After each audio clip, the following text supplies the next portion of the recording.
Nous avons tous des moments où nous n'obtenons pas ce que nous voulons et où nous devons attendre et accroître notre foi un peu plus. Et je crois que la seule chose qui m'aide vraiment, c'est de croire que Dieu me connaît plus que je ne me connais moi-même et que toutes choses travailleront ensemble pour mon bien à la fin.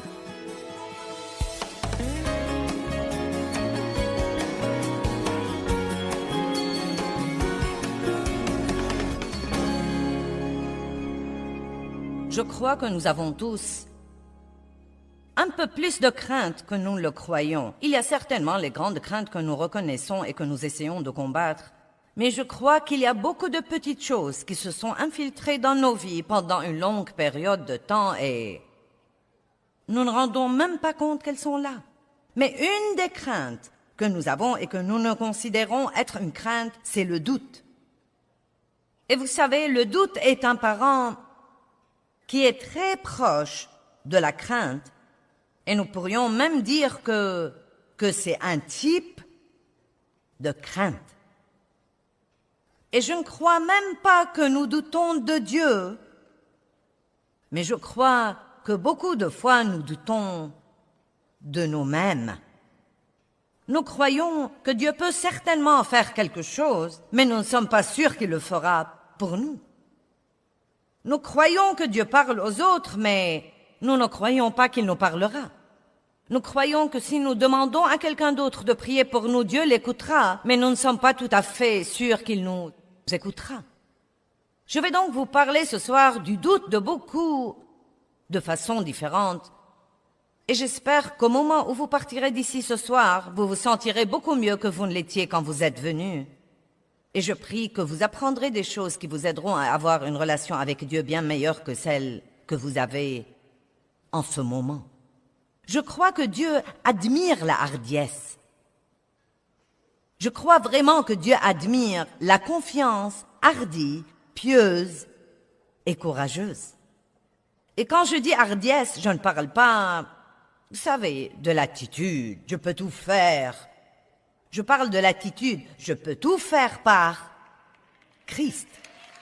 Il y a quelque chose que je dis tout le temps, Seigneur, je suis un tout rien.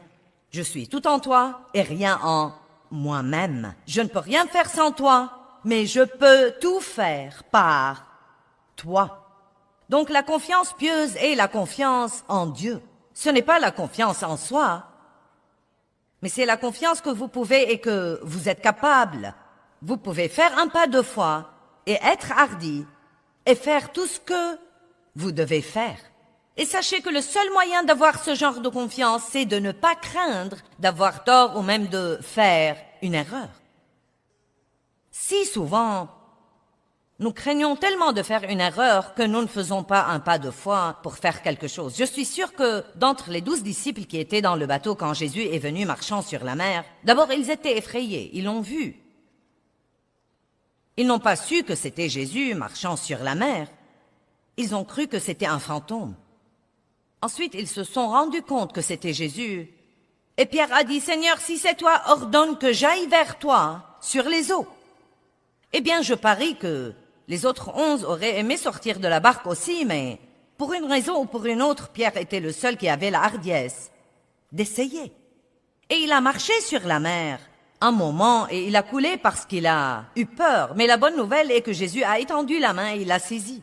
Et j'ai découvert que même si je marche un petit moment et ensuite je tombe un petit moment et ensuite je me lève et je marche un petit moment, que dans ces moments de chute, Dieu étendra toujours la main et me saisira et me remettra sur ma voie encore une fois. Et je préférerais essayer et tomber un peu et essayer de nouveau et tomber un peu et finalement apprendre à marcher plutôt que de rester dans la barque et ne jamais faire quoi que ce soit. C'est un monde formidable, c'est un monde grand et merveilleux et beaucoup d'occasions attendent chacun d'entre vous. Maintenant, écoutez-moi, ne menez pas une vie ennuyeuse.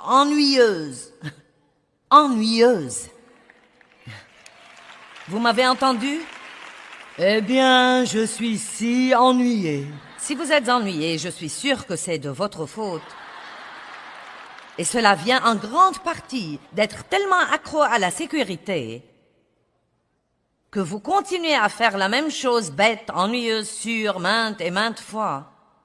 et vous ne sortez jamais de la barque pour faire quelque chose de différent. Je me suis rendu compte, et vous allez rire quand je vais dire ça, mais je me suis rendu compte que quand j'avais environ, j'approchais la cinquantaine, et c'était à l'époque où les femmes portaient des collants et des bas nylons, et j'avais toute ma vie porté des collants couleur bronze. Et les autres dames portaient des collants bleu marine et des collants noirs et roses et des collants avec des dessins. Pas moi, je portais toujours la couleur bronze. C'était un grand pas de foi pour moi de porter des collants d'une couleur différente. Et je ne suis même pas une personne lâche, mais nous avons tous des choses que nous voudrions faire. Nous voyons les autres les faire et nous voudrions les faire ou les essayer, mais nous craignons, nous avons peur. Et je veux vous encourager ce soir à commencer à vivre un peu plus hardiment et à prier beaucoup plus hardiment et à sortir de la barque et à suivre votre cœur et à faire ce que vous croyez vraiment que Dieu vous donne l'occasion de faire. Je ne vous suggère pas de faire des bêtises ou de faire quelque chose pour l'essayer sans avoir une indication de Dieu que cette chose est vraiment bonne pour vous.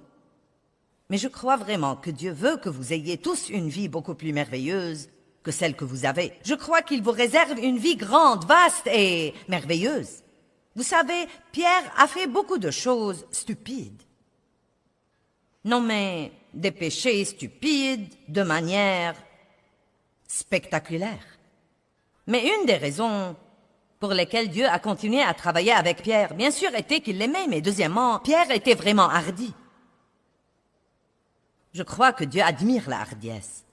Vous savez, Zachée était un type petit de taille qui n'a pas pu voir Jésus parce qu'il y avait une foule énorme.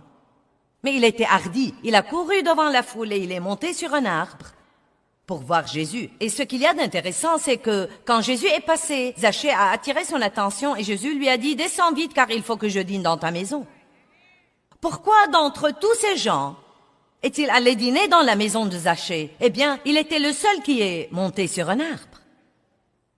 Et vous savez, vous pouvez interpréter le fait de monter sur l'arbre dans tous les contextes que vous voulez. Je suis sûre que beaucoup de gens ont abandonné ce jour-là et ont dit « Oh, il y a trop de monde, je ne peux pas le voir. » Ils ne voulaient pas faire un effort ou faire le mille supplémentaire. Caleb, dit la Bible. La Bible parle beaucoup de Josué et de Caleb. Et elle dit qu'ils avaient un esprit différent du reste des hommes. Et quand le pays était distribué aux tribus, Caleb a dit « Donnez-moi cette montagne ». Il avait 85 ans et il a dit « Donnez-moi une montagne ».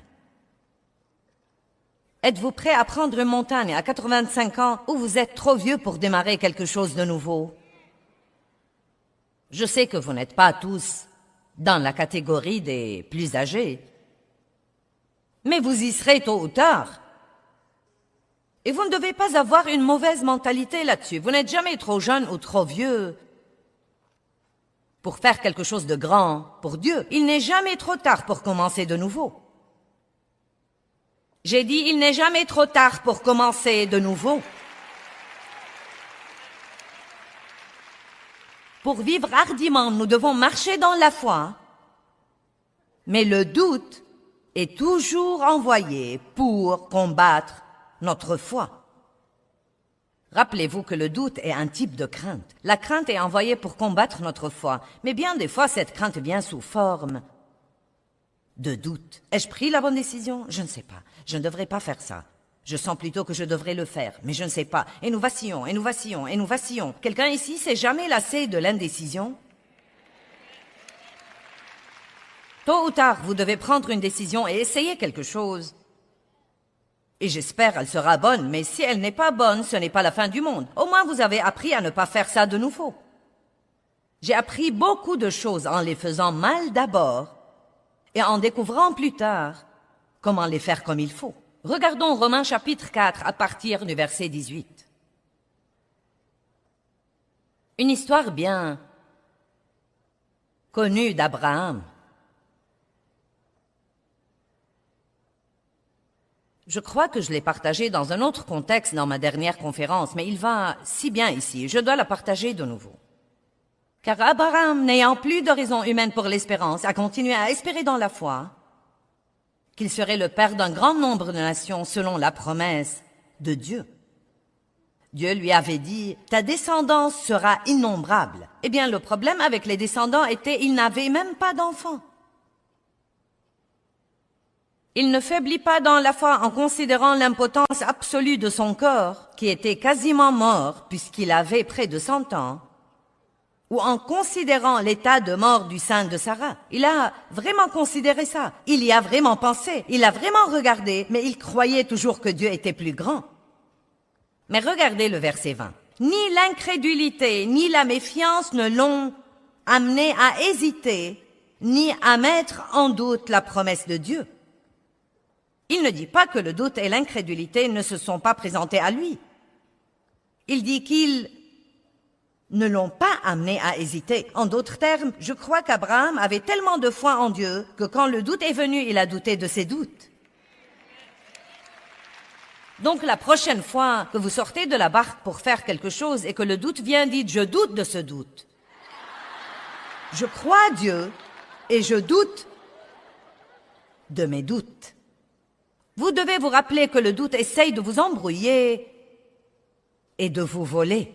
Et il fait la guerre à votre pensée. Et une des choses que nous devons apprendre à faire quand nous sommes embrouillés, c'est juste de nous arrêter et d'éteindre notre cerveau et de regarder dans notre cœur. Arrêtez-vous et dites, qu'est-ce qu'il y a dans mon cœur? Qu'est-ce que je crois vraiment? Et non pas qu'est-ce que je pense.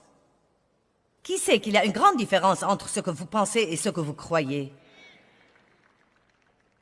La pensée est le champ de bataille et Satan fait la guerre à votre pensée en tirant sur vous une pensée après l'autre, après l'autre, après l'autre. Nous avons parlé ce matin des projectiles enflammés de l'ennemi. Et nous avons dit que le bouclier de la foi est la seule chose avec laquelle nous pouvons éteindre tous les projectiles enflammés de l'ennemi. Et je crois que ces projectiles enflammés sont lancés contre nos pensées et nos émotions. Amen. Et donc, quand vous croyez dans votre cœur que vous êtes censé faire quelque chose, et ça vient normalement comme une extrême onction ou ce que j'appelle un scepticisme pieux. Oh! Et ensuite, vous y pensez. C'est incroyable les rêves que nous tuons en y pensant. Je dis toujours que vous pouvez tuer une chose si vous y pensez assez longtemps. David avait la confiance qu'il pouvait tuer Goliath, bien qu'il fût beaucoup plus petit et qu'il n'eût pas été bien équipé. Cela dit, tu devrais au moins porter mon armure. David a essayé de la porter, il n'a pas pu, parce qu'il voulait y aller par la confiance en Dieu. Et j'aime ce que dit la Bible, que quand lui et Goliath se parlaient insolemment et que Goliath l'a menacé, « Je vais faire ceci et je vais faire cela. » Bien sûr, David a répondu, « Je viens à toi au nom du Seigneur des armées, et je te couperai la tête aujourd'hui. » Et la Bible dit que David a couru à toute vitesse vers la ligne de bataille, et j'aime beaucoup ça, car s'il était resté debout là à regarder Goliath trop longtemps, il aurait couru dans l'autre sens. Et je crois qu'Abraham a considéré son corps impuissant, mais il ne l'a pas regardé pendant 3 semaines. Peut-être qu'il a regardé Sarah qui était un peu vieille et ridée et qui avait déjà eu la ménopause et qu'il a pensé, pas moyen.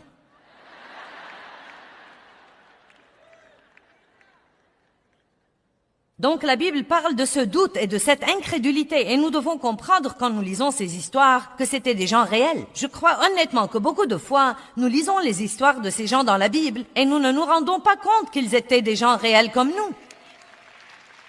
Le diable les poursuivait, ils avaient donc des pensées, ils ont dû marcher dans la foi. Ils avaient le doute, ils avaient la crainte. Et les choses que nous les voyons faire ont été écrites pour notre instruction, pour que si nous suivons leur exemple, nous puissions avoir le même genre de victoire qu'ils ont eu. Et donc, que dit-il encore d'Abraham? Si nous pouvons mettre les versets sur l'écran. Il dit, « Ni l'incrédulité ni la méfiance ne l'ont amené à hésiter ni à mettre en doute la promesse de Dieu, mais il fut affermi et fortifié par la foi, comme il louait et rendait gloire à Dieu. » Qu'a-t-il donc fait quand le doute est venu? Il a ouvert sa bouche.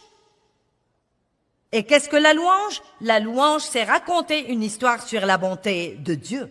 Il a donné la louange à Dieu. Ça ressemble à peu près à ça. Dieu, je me souviens des bonnes choses que tu as faites pour moi dans le passé, et je me souviens combien tu as été fidèle à moi depuis que tu m'as dit de m'en aller de mon pays dans le pays que tu me montreras.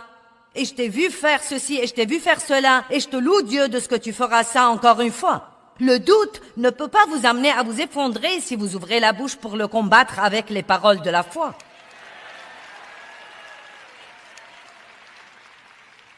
Et c'est facile de douter, c'est facile de croire ce que vous ressentez. Mais croyez-moi, si vous ouvrez votre bouche pour dire ce qu'il faut quand vous êtes dans une bataille, écoutez-moi, quand vous avez une bataille dans votre pensée, le meilleur moyen d'arrêter les mauvaises pensées, c'est de dire quelque chose de bien. Quand le diable dit « vous n'y arriverez pas », ouvrez votre bouche et dites « j'y arriverai en Dieu, car tout ce que je mets la main dessus prospère et réussit ». La parole de Dieu est l'épée de l'esprit. Il en parle dans Éphésiens 6 aussi. Il dit, nous devons brandir cette épée à double tranchant. Eh bien, quand vient le doute? Le doute et l'incrédulité viennent quand nous attendons. Si nous prions et que nous obtenions ce que nous voulons immédiatement, nous n'aurions jamais de problème avec le doute. Pourquoi donc Dieu nous fait attendre? Parce que notre foi doit être testée pour voir si elle est réelle et authentique. Elle doit être testée afin de grandir. Accroître vous fait grandir, et beaucoup d'entre vous, et je pourrais même dire la plupart d'entre vous, êtes dans une situation dans votre vie où vous faites ça. Et c'est étonnant ce que ça peut être parfois exaspérant quand vous savez que vous savez que vous savez que ce que vous demandez à Dieu de faire ne demande aucun effort de sa part. Et pourtant, il vous fait attendre. Est-ce que quelqu'un d'entre vous sait de quoi je parle? Ou bien vous continuez à faire face à la même chose, encore et encore et encore et encore? Laissez-moi vous dire quelque chose. Je ne sais pas quel genre de semaine vous avez passé, mais ma semaine n'était pas si merveilleuse non plus. Il y a une chose dont je m'occupe depuis longtemps, et c'était une journée très stressante où je m'en suis occupée.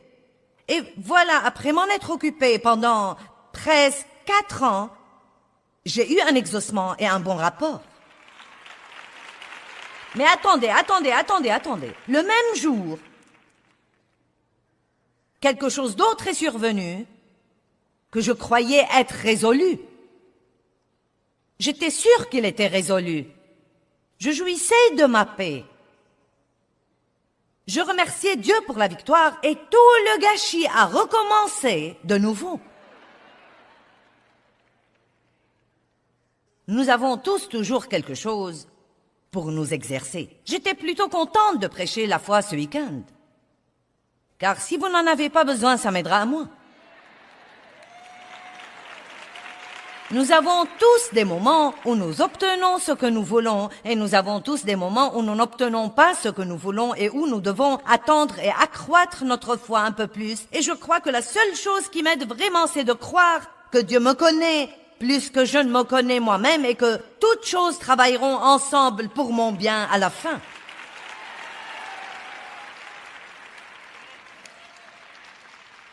Donc,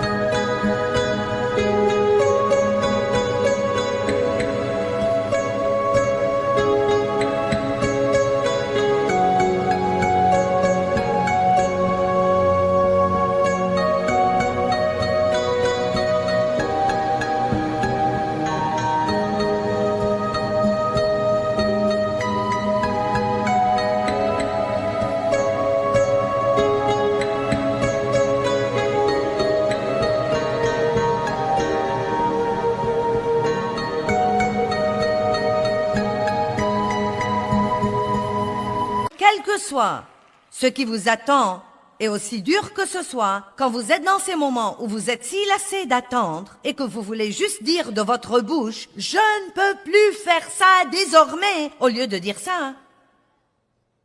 Ouvrez votre bouche dans la foi et dites « Dieu, tu ne me permettras jamais que je sois éprouvé plus que je ne peux supporter.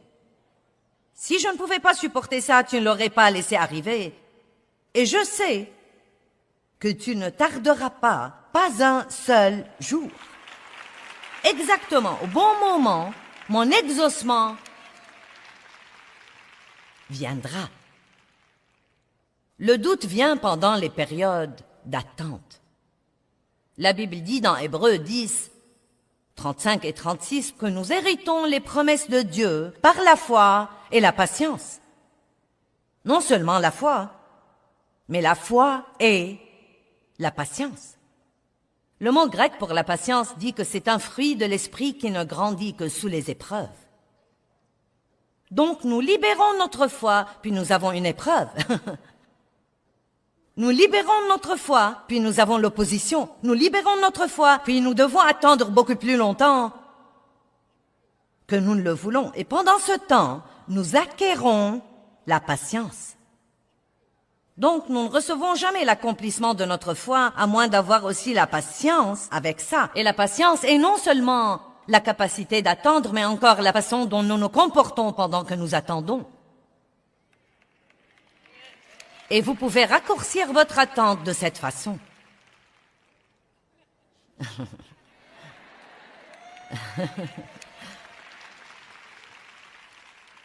Je prierai pour vous ce que Paul a prié pour l'Église dans Colossiens. Il n'a jamais prié pour que leurs problèmes s'en aillent.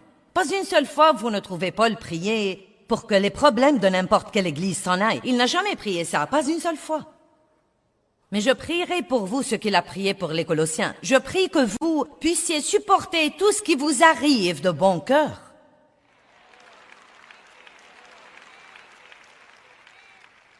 Et vous voyez, dès le début d'un problème, si nous pouvons continuer à louer Dieu et à rester stable, continuer à marcher dans l'amour, ne pas prendre une mauvaise attitude, je crois que l'attente serait probablement beaucoup plus courte qu'elle ne l'est normalement. Vous n'avez pas besoin d'être un génie pour comprendre pourquoi nous devons avoir ces temps de croissance. Tout ce que nous devons faire, c'est de faire attention à notre comportement dans les épreuves. Je vais parler à ces gens par ici. Ils se comportent mieux que vous. N'est-ce pas étonnant ce que notre foi est grande jusqu'à ce que nous ayons un problème? C'est facile de chanter « Je livre le tout ».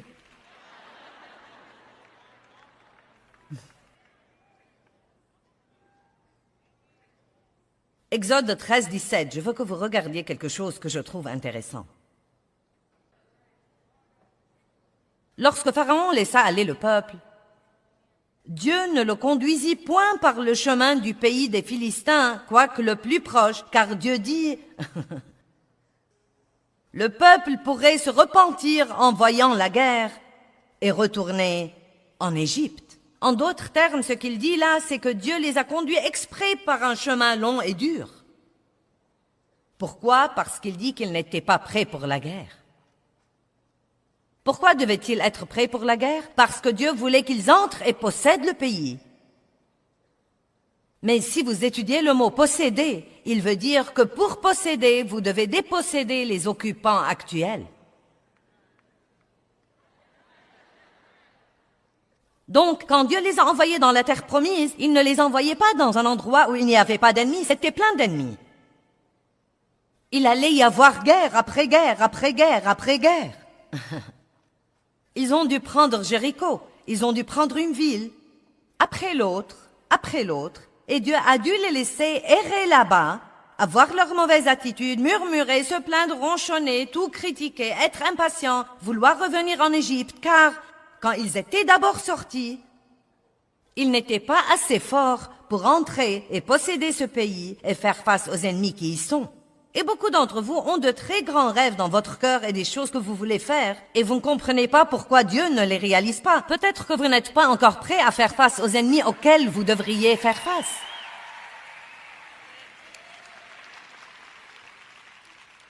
Laissez-moi vous dire quelque chose. Si vous priez pour être utilisé par Dieu, plus vous pouvez aider les gens, plus vous aurez de l'opposition. 1 Corinthiens 16, 9, Paul dit « Une porte grande et efficace m'est ouverte, et avec elle beaucoup d'adversaires. » J'aurais bien voulu pouvoir expliquer aux gens, et à moins d'écrire un très long livre, je ne pourrais pas faire ça. Ce qu'il m'a fallu et ce qui a été exigé de moi pour arriver de février 1976, où j'ai senti que Dieu m'a parlé de ce qu'il voulait que je fasse de ma vie jusqu'à maintenant. Je ne saurais même pas commencer à vous raconter la douleur, la souffrance et les milliers de fois où je voulais renoncer et abandonner, l'opposition des gens, l'opposition du diable, les fois où mon corps et ma pensée ont été attaqués, où mes émotions ont été attaquées. Je ne saurais même commencer à vous raconter ça, mais je ne les changerai contre rien au monde entier. Rien.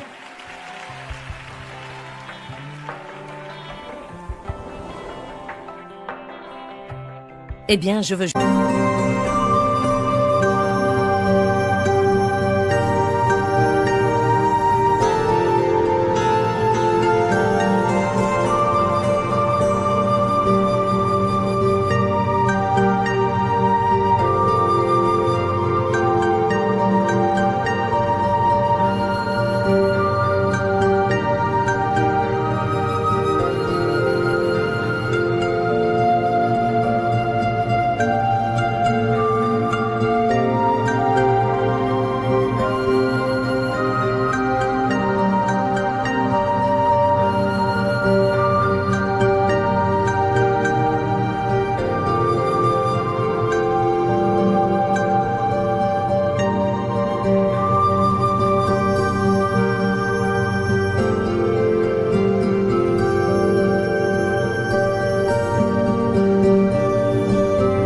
Juste vous rappeler l'importance de prononcer des paroles de foi, même quand la crainte et le doute essayent d'avoir accès à votre pensée. C'est comme ça que vous pouvez vous défendre. Un des meilleurs moyens d'arrêter une pensée, c'est de dire quelque chose qui est vraiment ce que vous préféreriez penser.